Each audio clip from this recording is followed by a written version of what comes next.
Lõuna- ja Lääne-Euroopas valitseb praegu väga soe õhumass ja selle piir kulgeb piki Põhjamere rannikut.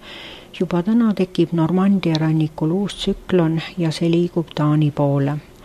Kuna Põhjamere kohal on pealetungil jahe ja niiske õhk, siis muutub tsüklon Taani kohal ägedamaks ja süveneb edasi Läänemerel.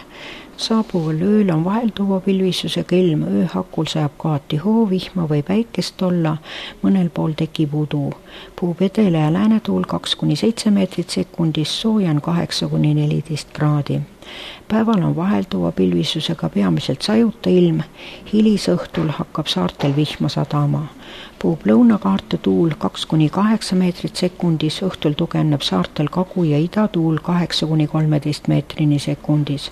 Sooja on 18–23 kraadi.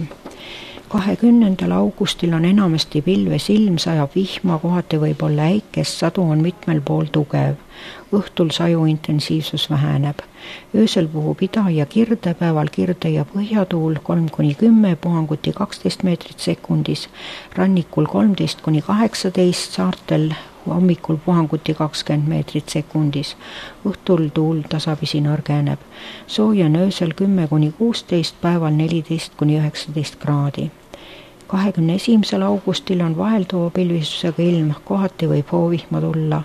Puhub põhjakaare tuul 2–8 meetrit sekundis, sooja on öösel 9–15, päeval 17–21 kraadi.